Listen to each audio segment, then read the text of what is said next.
Nah, sekarang hari ini kita mau lihat servant of God bagian kedua. Ini bicara tentang panggilan dan motivasi seorang pelayan Allah. Saudara-saudara, kalau kita baca di situ, panggilan dan motivasi yang benar adalah dua unsur yang mutlak dialami oleh setiap pelayan Allah, sehingga dengan demikian berkenan bagi Tuhan dalam setiap pelayanan yang dilakukannya. Pertanyaannya, ketika saya melayani, ketika saudara melayani, apakah kita sudah mengalami panggilan Tuhan atau tidak? Apakah kita sudah memiliki motivasi yang benar atau tidak? Itu masalahnya, saudara-saudara. Karena itu mari kita baca satu bagian dari Alkitab yang diambil dari Lukas 5 ayat 1 sampai 11. Saya ajak kita membacanya berganti-gantian. Saya ayat yang ganjil, Bapak Ibu ayat yang genap. Demikian firman Tuhan sampai ayat yang ke-11. Lukas 5 ayat 1 sampai 11, demikian firman Tuhan. Pada suatu kali Yesus berdiri di pantai danau Genesaret, sedang banyak orang mengerumuni dia hendak mendengarkan firman Allah. 2, 3. Ia memilih suatu perahu di tepi pantai, telah turun dan sedang membasuh jalan. Ia naik ke dalam salah satu perahu itu, yaitu perahu Simon, dan menyuruh dia supaya menolakkan perahunya sedikit jauh dari pantai.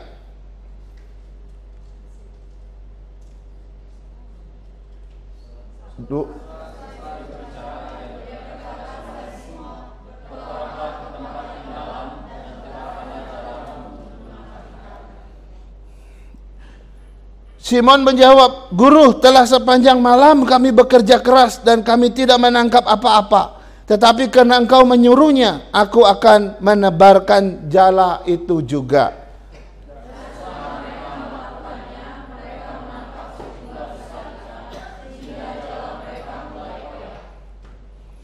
Lalu mereka memberi isyarat kepada teman-temannya di perahu yang lain supaya mereka datang membantunya.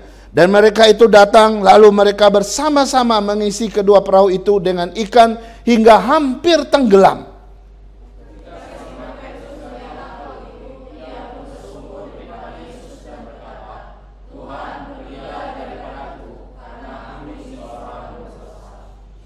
Sebab ia dan semua orang yang bersama-sama dengan dia takjub oleh karena banyaknya ikan yang mereka tangkap.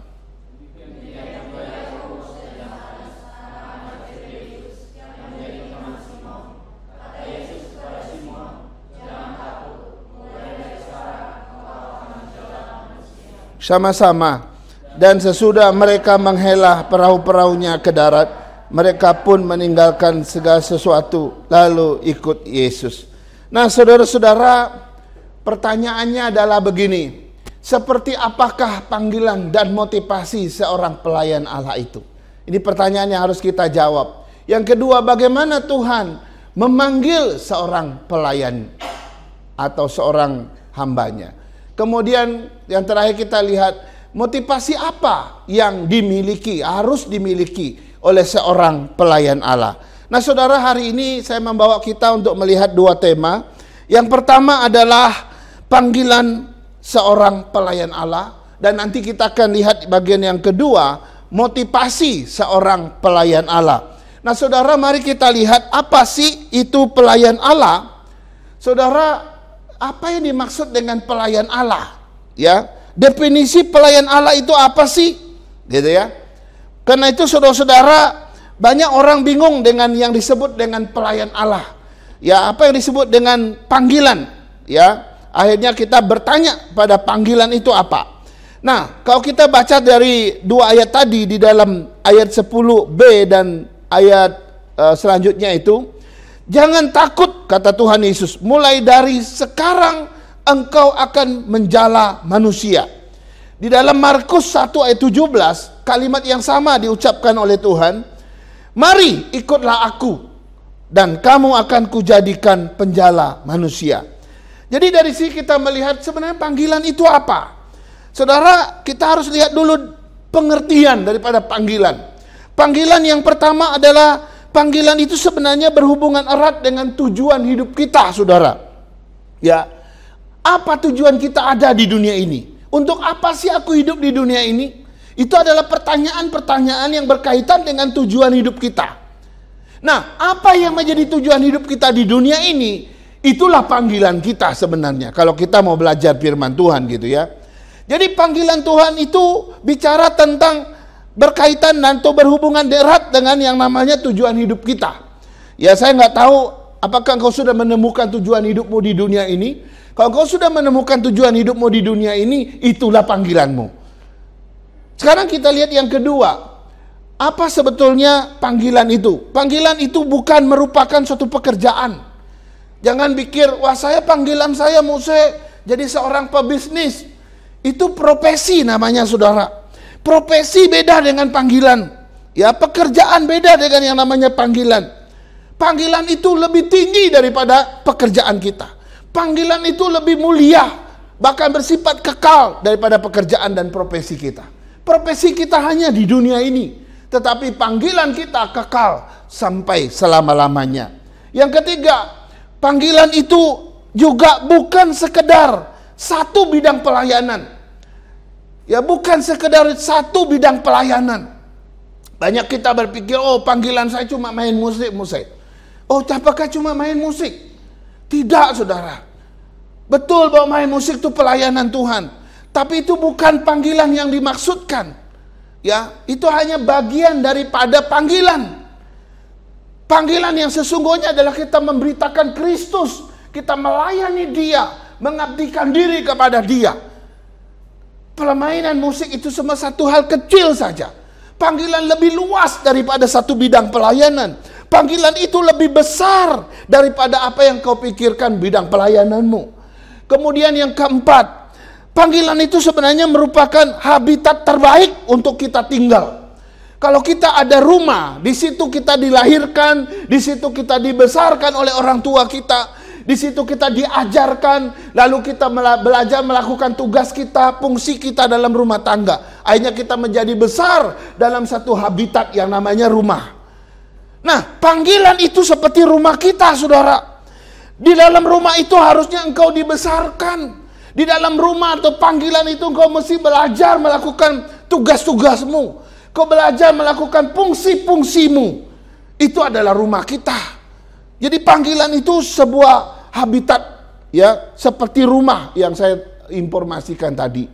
Yang kelima, panggilan merupakan satu jalur yang harus kita jalani sampai akhir hidup kita, saudara.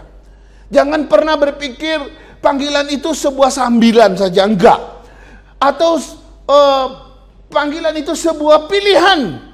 Saya boleh ikuti, saya boleh enggak ikuti. Enggak ada. Kalau engkau sudah diselamatkan Tuhan, maka satu-satunya jalan yang kau harus tempuh adalah kau harus menunaikan panggilanmu. Saya mau baca satu ayat dari Filipi 3 ayat 13-14 berkata demikian. Saudara-saudaraku, aku sendiri tidak menganggap bahwa aku telah menangkapnya, tetapi ini yang kulakukan. Aku melupakan apa yang di belakangku dan mengarahkan diri kepada apa yang di hadapanku, dan berlari-lari kepada tujuan untuk memperoleh hadiah, yaitu panggilan surgawi dari Allah dalam Kristus Yesus.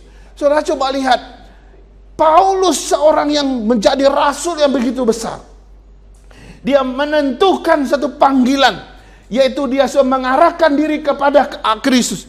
Dia melupakan semua apa yang di belakangnya. Semua masa lalu dia yang gak berkenan, sekarang dia tinggalkan, sekarang dia kejar Yesus saja. Karena dia berusaha untuk menangkap, dan akhirnya sampai aku bisa mengenal dia, sampai mendapat mahkota hadiah yang di surgawi itu. Saudara, itu adalah panggilan. Nah, karena itu kalau kita lihat di dalam Alkitab, saudara, sebenarnya ada dua jenis atau bukan dua jenis ya.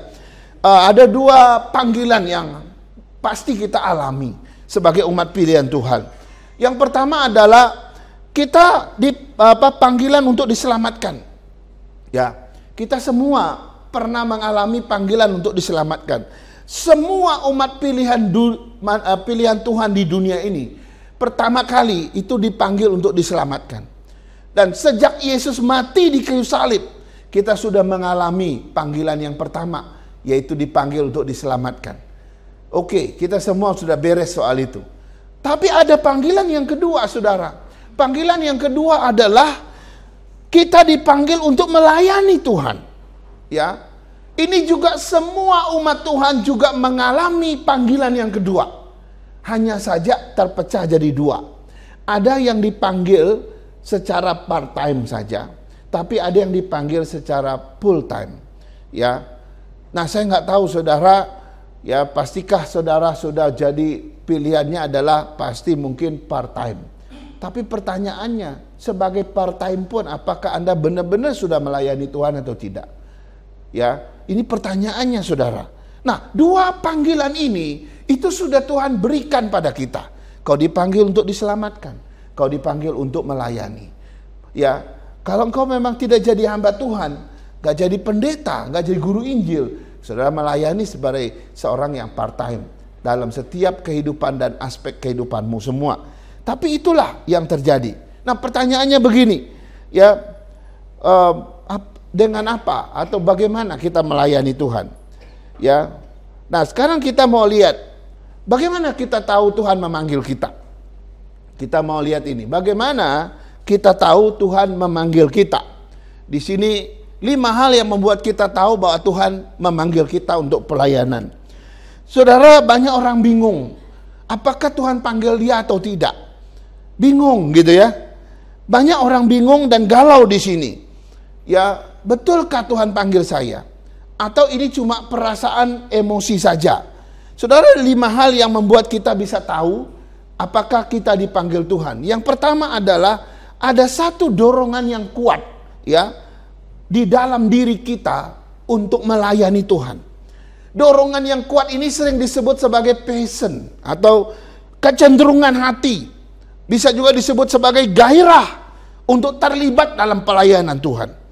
Ada satu rasa gelisah, bahkan rasa sakit pada orang tertentu. Sampai dia nggak bisa tidur, karena dia pingin melayani Tuhan.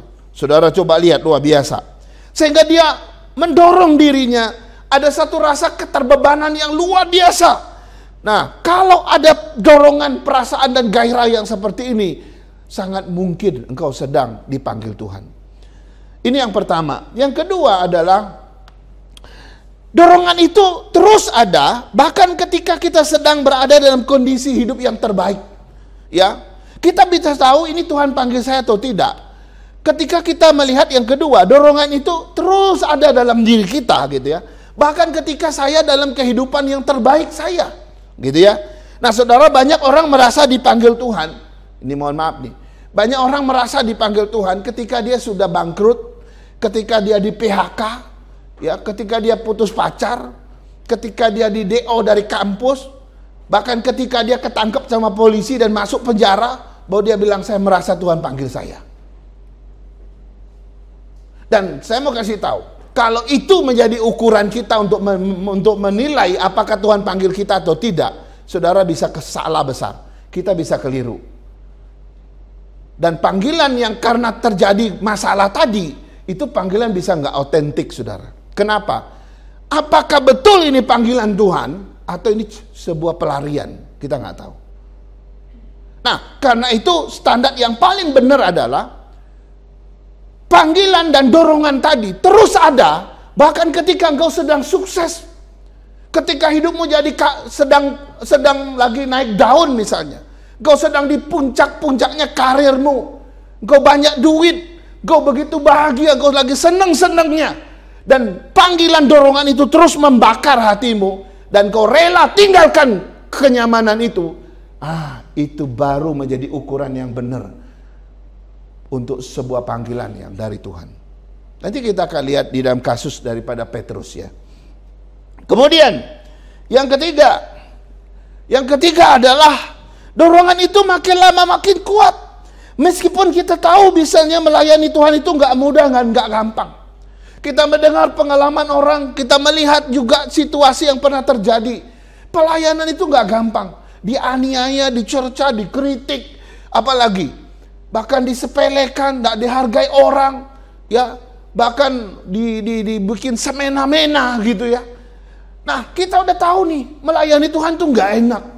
Kita tahu pelayanan itu nggak gampang, nggak mudah. Tapi dorongan itu terus makin lama makin kuat, tetap ada di hatimu, dan itu makin lama makin kuat. Oke, mungkin itu dari Tuhan. Dan itu patut untuk diperjuangkan. Saudara, seorang hamba Tuhan pernah bilang begini, menjadi presiden itu jauh lebih gampang daripada menjadi seorang pendeta atau hamba Tuhan. Pertimbangan dia begini, presiden itu kan pidato setahun tuh paling 3-4 kali. Pendeta tuh khotbah tiap minggu, saudara. Dan itu gak mudah.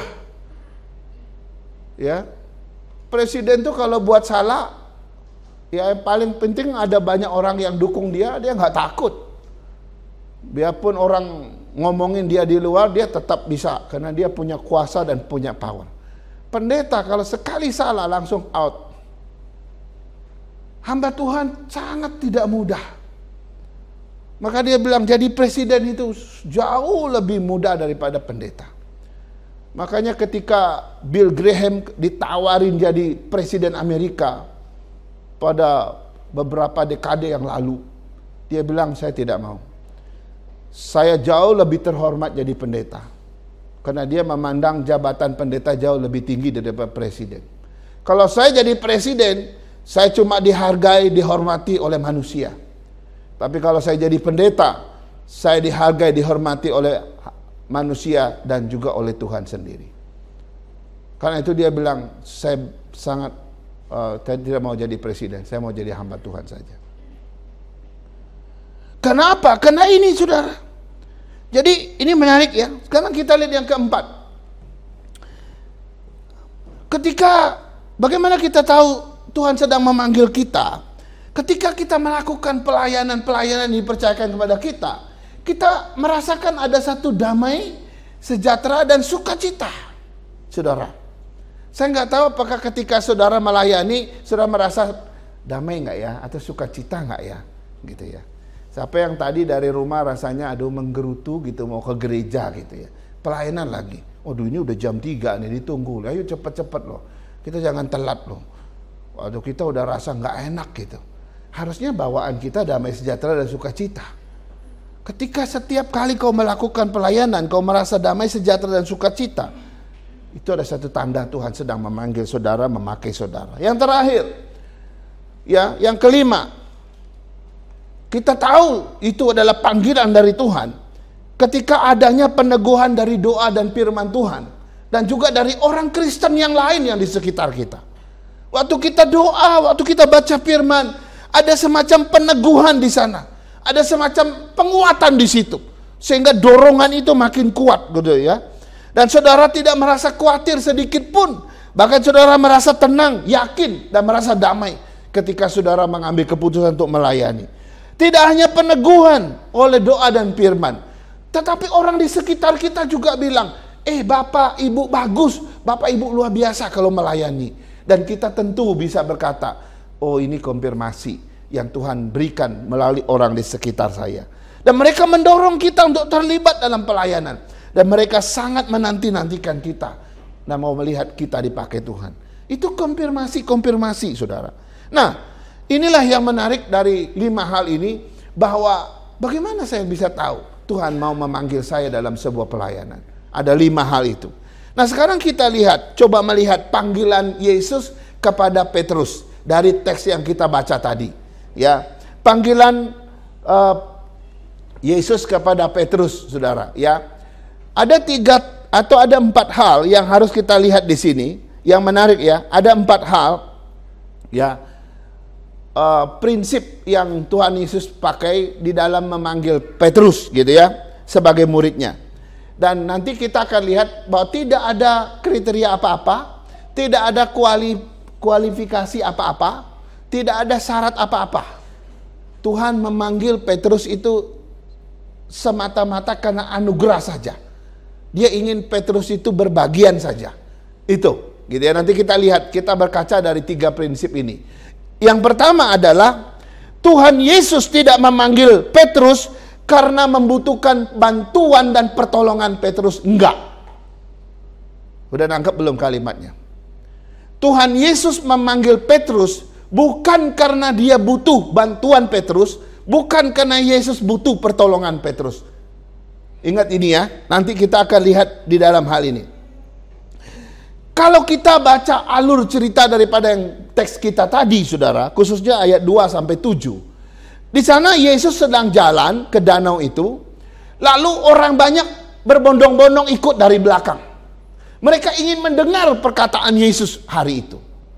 Lalu karena Yesus terus mengajar orang banyak dan makin banyak orang kumpul, lalu dia tiba-tiba menepi di satu pinggir pantai. Dia lihat ada satu perahu, dia berduduk di perahu itu, dia dorong ke tengah sedikit. Kebetulan perahu itu milik siapa? Itu miliknya Petrus. Dan dari perahu inilah Yesus berkhotbah, Yesus mengajar banyak orang itu. Nah, artinya bagaimana? Bahwa Yesus ketika akhirnya memanggil Petrus menjadi muridnya, itu bukan karena Yesus butuh pertolongan Petrus, bukan. Itu bukan karena Yesus memerlukan bantuan Petrus, bukan. Orang semua ikut Yesus kok sebelum dia kenal daripada Petrus. Yesus nggak butuh dia atau Petrus untuk kumpulin orang banyak. Orang banyak sendiri yang sudah ikut Yesus kok. Iya kan? Jadi bantuan Petrus bukan sesuatu nilai yang Yesus lihat lalu mau panggil dia begitu, enggak, saudara ya. Karena itu kemudian kalau Yesus memanggil Petrus itu semata-mata karena anugerah dan Tuhan ingin Petrus berbagian dalam pelayanan. Itu tok, titik. Nggak kurang, nggak lebih, saudara. Karena itu saudara, ini menjadi pelajaran buat kita. Kalau hari ini kamu merasa, oh Tuhan pakai saya karena Tuhan butuh saya, itu salah besar, saudara. Oh Tuhan mau pakai saya dalam pelayanan karena Tuhan memerlukan bantuan saya, itu salah besar. Tanpa Petrus Tuhan sudah bisa kumpulin orang banyak. Tanpa Petrus Tuhan sudah bisa memberitakan Injil kepada banyak orang. Tanpa kita pun Tuhan bisa memberitakan Injil. Tuhan bisa memanggil banyak orang berbondong-bondong kepada dia. Bisa. Karena itu kita jangan pernah berbangga lalu merasa saya tahu Tuhan pakai saya karena saya punya karunia ini, karunia ini, karunia itu. Enggak. Ya, kamu punya 1000 karunia pun Tuhan tidak butuh. Tapi kalau Tuhan pakai kamu, cuma satu maknanya. Tuhan ingin kamu berbagian saja. Tuhan hanya karena mau dia beranugerah pada kamu, dan kamu mau dilibatkan untuk berbagian dalam pelayanan. Itu tok, saudara. Kita jangan sombong ya soal ini ya. Banyak kita keliru soal ini. Yang kedua, ya, Tuhan Yesus juga tidak memanggil Petrus karena memerlukan keahlian Petrus, enggak. Ya. Di dalam ayat 5 dan 7 itu diceritakan Yesus menyuruh Petrus menebarkan jalannya ke tengah. Lalu jawaban Petrus apa? Aduh Tuhan, sudah semalam-malaman kami ini menjala ikan, nggak ada satu ekor pun kami dapat. Lagian ini udah siang, kayaknya nggak mungkin deh. Tuhan Yesus bilang, nggak, coba ke tengah dikit, tebarkan jalamu. Akhirnya Petrus tebarkan jalannya. Saudara, apa yang terjadi? Mujizat terjadi. Ada banyak ikan di dalam jala daripada Petrus ini. Sehingga waktu dia tarik, ini hampir koyak, saudara. Lalu dia panggil semua teman-teman dia daripada perahu-perahu yang lain. Dan akhirnya mereka mendapat ikan begitu banyak. Saudara, sekali lagi, Yesus memanggil Petrus menjadi muridnya bukan karena Yesus memerlukan keahlian Petrus, bukan. Bukan. Banyak orang salah di sini. Banyak orang berpikir, oh Yesus pilih Petrus karena Petrus seorang pelaut yang ulung. Oh Tuhan Yesus pilih Petrus karena Petrus seorang yang mahir menjala ikan. Enggak. Orang semalam-malaman dia nggak dapat kok. Tanpa Petrus pun Yesus lebih jago dapat ikan, betul? Tanpa Petrus pun dia bisa mendatangkan ikan begitu banyak. Jadi dia nggak butuh keahlian Petrus. Kalau gitu apa alasannya? Alasannya kembali lagi kepada yang tadi. Tuhan cuma mau beranugerah kepada Petrus, ya, dan mau Petrus berbagian di dalam pelayanan itu. Itu saja. Sekali lagi saudara, maknanya untuk kita apa? Jangan pernah sombong. Merasa saya punya keahlian, saya punya kelebihan banyak, maka Tuhan pakai saya. Itu salah besar. Ya, Seperti yang saya bilang tadi, kamu mau punya 1 juta kepintaran pun, 1 juta keahlian pun Tuhan tidak butuh. Tuhan lebih jago dari kamu. Kalau Tuhan mau pakai orang sederhana bisa, melebihi kita juga bisa. Karena itu kalau Tuhan pakai kita, alasannya cuma satu, yang saya katakan tadi. Dia cuma ingin kita berbagian, dan itu anugerah. Selanjutnya, yang keempat, saudara. Yang keempat, ini yang ketiga tadi ya. Ya, yang ketiga, sorry. Yang ketiga, itu 3 ya. Mata saya dari sini tidak bisa lihat. Tuhan Yesus juga tidak memanggil Petrus karena kesalehan Petrus. Tahu ya kesalehannya? Tidak, saudara. Setelah Petrus mendapat ikan itu, saya mau kasih tahu peristiwa ini. Tiba-tiba Petrus itu sadar. Petrus melihat mujizat yang terjadi, Petrus jadi sadar.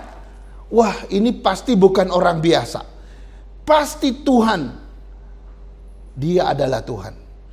Akhirnya Petrus bilang apa? Dia ngomong gini dalam ayat 8. Petrus tersungkur dan dia berkata, Tuhan, pergilah daripadaku, karena aku ini orang berdosa. Ada satu kesadaran dengan kehadiran Tuhan, dia merasa diri pendosa. Saya mau kasih tahu latar belakangnya ya. Orang Yahudi itu, dari sejak zaman perjanjian lama, mereka punya satu konsep. Kalau Tuhan hadir di situ, maka orang pendosa tidak boleh ada di situ. Kalau ada hadirat Tuhan di situ, orang pendosa mesti jauh-jauh. Kalau ada hadirat Tuhan di situ, Tuhan hadir di situ, ada pendosa di situ, pendosa pasti mati. Inilah yang dirasakan oleh daripada Petrus. Begitu dia lihat mujizat, jalannya begitu penuh dengan ikan, dia sadar bahwa ini bukan seorang main-main. Ini Yesus pasti Tuhan. Karena dia bilang, Tuhan, aku ini orang berdosa, jauh daripadaku Tuhan. Sebab kalau engkau tetap di situ, aku bisa mati. Petrus merasa ketakutan berada di hadapan Tuhan Yesus, karena dia adalah menyatakan kuasanya. Dan dia sadar akan dosanya. Saudara, siapa yang Tuhan pilih? Kalau Tuhan pilih kesalehan kita lebih dulu, tidak ada satupun bisa melayani. Kalau Tuhan bilang, saya mau cari murid-murid yang sudah saleh, imannya, hatinya, Petrus tidak akan masuk. Karena dia orang berdosa. Tapi Tuhan beranugerah kepada Petrus yang orang berdosa itu, yang akhirnya boleh menjadi murid dia. Kalau kita mau jujur ya Bapak Ibu ya, siapa sih yang layak melayani Tuhan? Nggak ada. Saya layak. Saya pendeta pun juga setiap hari bergumul untuk kelayakan itu. Tidak ada satu manusia pun layak sebenarnya. Tapi kalau kita diizinkan melayani Tuhan, itu karena Tuhan beranugerah sama kita. Sehingga kita yang berdosa ini boleh dilayakkan untuk melayani Dia. Itu saja. Kita semua orang berdosa. Nggak pantas untuk melayani Tuhan harusnya. Nggak pantas berada dekat dengan Tuhan. Nggak pantas. Kita mestinya mati karena hadirat Tuhan yang maha suci itu. Luar biasa kan? Yang terakhir, kita lihat yang keempat. Ya, Tuhan Yesus juga tidak memanggil Petrus karena kegagalan yang Petrus alami. Tadi saya udah jelaskan sedikit di depannya. Coba kita lihat ya. Yesus menyuruh Petrus menebarkan jalannya ke tengah. Lalu Petrus bilang begini, Tuhan, sudah semalam-malaman aku cari ikan, nggak ada satu pun aku dapat. Lalu Tuhan bilang, ya kalau gitu ikut akulah, aku jadikan kamu jadi penjala manusia. Saudara, pernah enggak kita sering mendengar orang bilang begini, dia sudah merasa gagal di pekerjaan yang pertama. Di tengah-tengah kegagalan itu, tiba-tiba ada tawaran pekerjaan baru. Dan orang biasanya gampang sekali pindah. Dengan alasan, aduh, di situ rasanya beginilah, sulitlah. Kita langsung tinggalkan pekerjaan lama, kita masuk ke pekerjaan baru. Artinya, aku menerima pekerjaan baru, karena di sini aku gagal. Jadi kalau aku pindah, maka aku pindah dalam arti aku melarikan diri sebenarnya. Nah, Tuhan tidak mau panggil kita dalam konteks lagi gagal, nggak mau. Tuhan nggak mau panggil kita dalam kondisi gagal, sehingga kita meresponi panggilan Tuhan itu nggak otentik. Seperti yang saya jelaskan tadi. Tapi Tuhan memanggil Petrus justru di tengah-tengah kesuksesan dia. Loh, tadi kan gagal Mukse. Ayat selanjutnya, ketika Petrus menebarkan jalannya dan dia mendapat sejumlah ikan yang begitu banyak. Dan pada saat dia dapat begitu banyak ikan, baru Tuhan bilang, ayo ikut aku. Bisa ada dua respon sih. Ada orang ketika dia baru sukses, lalu Tuhan bilang, ayo ikut aku. Aduh maaf Tuhan, saya nikmati dulu hasil ini setahun ya. Nanti kalau udah habis baru ikut kamu. Kan ada orang begitu kan. Dia lagi sukses-suksesnya dalam pekerjaannya. Aduh Tuhan, saya enggak mau dulu Tuhan. Ini pekerjaanku lagi bagus-bagusnya. Sayang Tuhan. Nah sebenarnya ketika Tuhan suruh menebarkan jala di tengah dan dapat ikan banyak, sebenarnya itu ujian terberat bagi Petrus. Tuhan sekaligus menguji dia. Apakah Petrus rela tinggalkan ikan yang banyak itu dan ikut Yesus? Saudara, lebih gampang meninggalkan mana? Lebih gampang meninggalkan kebangkrutan kita ikut Yesus daripada meninggalkan kesuksesan kita lalu ikut Yesus. Jauh lebih sulit. Banyak orang meninggalkan keterpurukannya, kegagalannya, lalu ikut Yesus. Itu gampang. Tapi sangat sulit bagi mereka yang lagi sukses-suksesnya lalu tinggalkan kesuksesan itu, ikut Yesus. Waktu saya remaja dulu, saya menemukan ada satu pendeta dari Papua, ya, dari Biak, ya, kalau nggak salah. Dia itu adalah pilot Garuda, seorang pilot senior di Garuda. Dia tinggalkan pekerjaan pilotnya itu, jadi seorang hamba Tuhan. Wah, itu luar biasa. Itu salah satu yang menggugah saya untuk menjadi hamba Tuhan sebenarnya. Kok orang ya bisa tinggalkan pekerjaan yang begitu bagus? Pada zaman itu saudara, susah sekali kan pekerjaan. Menderita sekali waktu itu. Ini orang punya pekerjaan luar bagus sekali penghasilannya. Dia rela tinggalkan itu jadi hamba Tuhan saudara. Dan beliau sudah lama meninggal. Wow, saya pikir-pikir gitu ya. Tuhan memanggil seseorang bukan ketika dia terpuruk, tapi ketika dia sukses. Itulah panggilan yang otentik. Nah, sekarang kita lihat saudara, bagian kedua. Tadi kita sudah lihat panggilan seorang pelayan Allah. Sekarang kita lihat motivasi seorang pelayan Allah. Saudara, pertanyaannya adalah motivasi itu apa? Ya, motivasi itu apa? Definisi daripada motivasi itu apa? Saudara, saya menemukan definisi motivasi itu ini, saudara. Coba kita baca ya. Saya baca ya. Motivasi adalah daya gerak yang mencakup dorongan, alasan, kemauan yang timbul di dalam diri seseorang, ya, menyebabkan dia berbuat sesuatu atau melakukan sesuatu. Jadi ada satu daya gerak di dalam diri kita, dorongan, alasan atau apapun itu yang mendorong dia akhirnya melakukan sesuatu, ya. Atau setiap kali kita melakukan satu hal, gitu ya, di balik hal yang kita kerjakan itu, lakukan itu, ada satu dorongan di dalam yang mendorong saya untuk melakukannya. Contohnya ya, kalau polisi tangkap perampok, mereka selalu menyelidiki motifnya apa. Oh, dia merampok karena dia miskin. Jadi motifnya apa? Kemiskinan atau kelaparan. Ada lagi kasus pembunuhan. Motifnya apa? Dicari-cari, ternyata motifnya ya mahasiswa dibunuh di kos gitu ya. Ternyata motifnya rasa sakit hati karena putus cinta. Nah, sudah lihat itu? Jadi ketika mereka membunuh, ini bukan sesuatu yang tiba-tiba terjadi gitu. Hal yang mendorong dia membunuh itu, ada sesuatu yang mendorong dari dalam. Apa itu? Sakit hati. Nah, inilah yang disebut dengan motivasi. Nah, sekarang pertanyaannya gini, ya. Ketika kita mau pelayanan, ya, motivasi kita apa?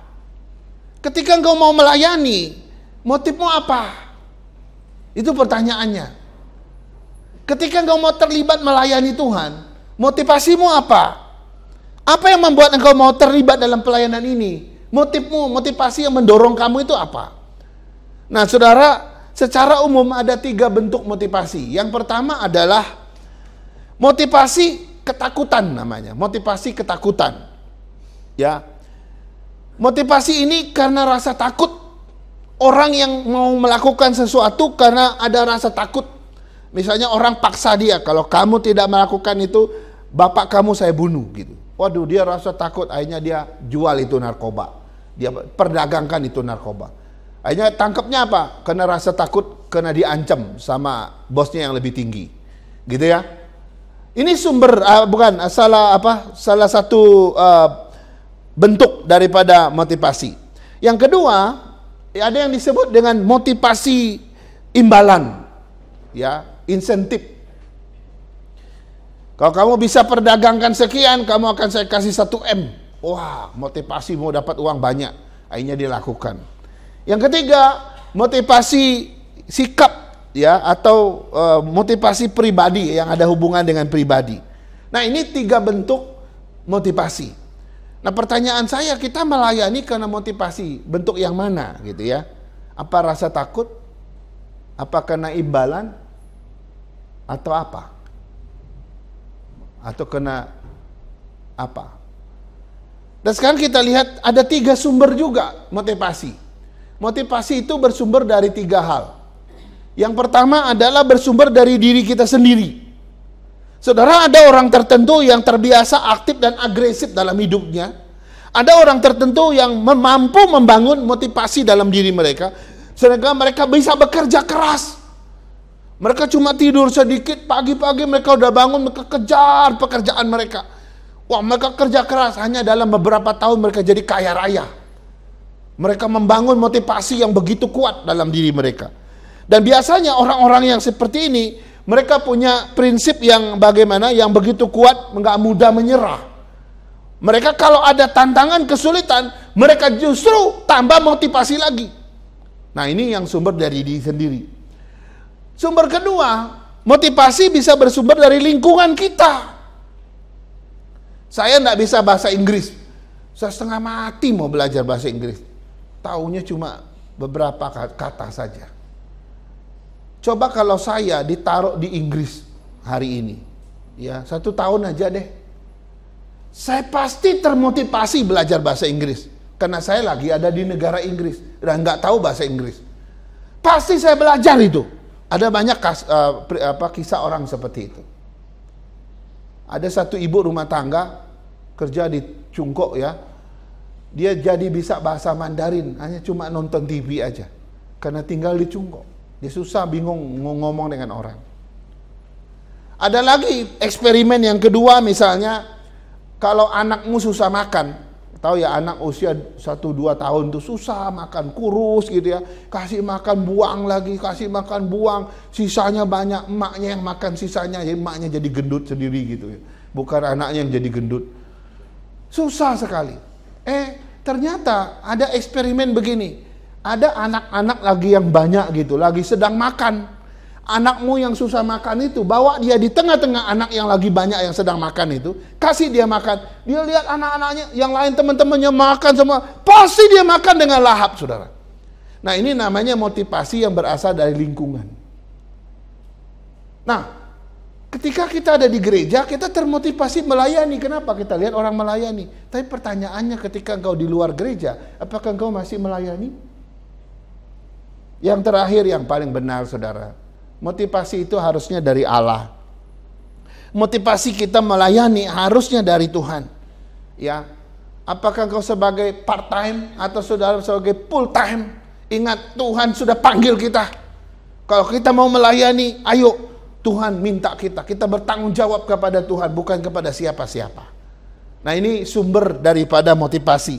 Selanjutnya, saudara-saudara, ya, ada 5 jenis motivasi yang bisa membuat orang mau terlibat dalam pelayanan. Kalau tadi sumbernya, sekarang jenisnya. Ada 5 jenis. Yang pertama, motivasi panggilan. Karena panggilan. Saya nggak tahu kenapa kita melayani. Apakah karena kita melayani? Apakah kita melayani karena kita merasa ada panggilan? Atau karena malu Mose panggil kita lalu tugasin kita gitu? Atau malu karena majelis sudah kontak kita, karena Pak Salim udah kontak, ayo pelayanan ya, aduh nggak enak nolak Pak Salim gitu ya, iyalah saya mau aja gitu. Atau kita melayani karena saya sadar saya dipanggil melayani gitu ya. Siapa ya? Atau dorongan ya, apakah ini yang mendorong kita melayani atau tidak? Yang kedua, motivasi karena ketaatan. Ada orang melayani karena dia termotivasi karena ketaatannya kepada Tuhan. Dia tahu bahwa dia harus taat pada Tuhan. Dia didorong oleh ketaatan itu, dia nggak boleh tidak. Dia mentaatkan diri kepada Tuhan. Yang ketiga, motivasi karena kasih. Kita ini udah mengalami belas kasihan Tuhan yang luar biasa. Maka ada satu kasih yang besar dalam diri kita, sehingga kita mau mengasihi orang lain dan kita mau melayani. Nah, ketika kita melayani itu karena didorong oleh cinta kasih yang luar biasa kepada Tuhan dan kepada sesama. Yang keempat, ada orang yang melayani karena motivasi keteladanan Kristus. Seorang yang melayani karena Kristus sendiri yang memerintahkan. Kristus adalah teladan kita.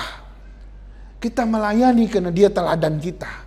Apakah engkau melayani karena keteladanan ini? Dan yang terakhir saudara, mudah-mudahan kita memikirkan juga yang terakhir ini. Motivasi karena alasan eskatologis. Karena alasan Tuhan Yesus sebentar lagi datang. Jangan menunda-nunda. Kita nggak tahu, mungkin besok Tuhan datang, mungkin lusa, mungkin tahun depan, mungkin 5 tahun. Kita nggak tahu. Yang jelas bagian kita selesaikan. Layani, terus layani. Nanti kalau Tuhan datang, Tuhan temukan kita sedang bekerja dengan giat bagi Dia. Oma Kuisim baru cerita di mobil tadi. Banyak yang muda-muda sudah dipanggil Tuhan. Dari keluarganya sendiri. Lagi sehat-sehat, dipanggil Tuhan. Ada karena COVID, ada karena sakit yang macam-macam. Ya, tapi ada orang yang hidupnya sembarangan, makan sembarangan, umurnya panjang. Tapi ada yang ketatnya luar biasa gitu ya. Makan yang ini pagi, siang dan waduh. Jam makannya teratur sekali. Tahu-tahu ada sakit. Tuhan itu adil, kita nggak tahu. Jangan pikir umurmu masih panjang. Pikirkan layani Tuhan dulu. Mau umurmu panjang mau pendek, kalau engkau sudah melayani Tuhan, minimal engkau sudah menabung sesuatu yang berharga di dalam keabadian di tangan Tuhan. Pasti Tuhan membalasnya. Kiranya Tuhan menolong kita, memberkati kita. Mari kita berdoa. Kami bersyukur dan berterima kasih ya Tuhan, karena Engkau Allah yang selalu beranugerah kepada kami. Kalau Engkau memanggil kami pelayanan hari ini, bukan karena kesalehan kami, bukan karena kehebatan kami, bukan juga karena keahlian yang kami punya. Tidak ada sama sekali. Engkau sebetulnya nggak butuh kami, tapi Engkau mau kami berbagian dalam pelayanan pekerjaan-Mu. Karena itulah Engkau beranugerah melibatkan dan memanggil kami. Tuhan, kami kadang-kadang terlalu sombong, merasa Tuhan butuh kami, merasa Tuhan memerlukan bantuan kami. Tuhan ampuni kami. Kalau kami boleh melayani Engkau sampai hari ini, itu karena Tuhan berkasih karunia buat kami. Terima kasih Tuhan untuk kesempatan yang Engkau berikan. Terima kasih untuk segala kebaikan yang Engkau nyatakan bagi kami. Terpujilah Engkau Bapa. Dalam nama Yesus yang punya firman, yang punya pelayanan, kami berdoa. Haleluya. Amin.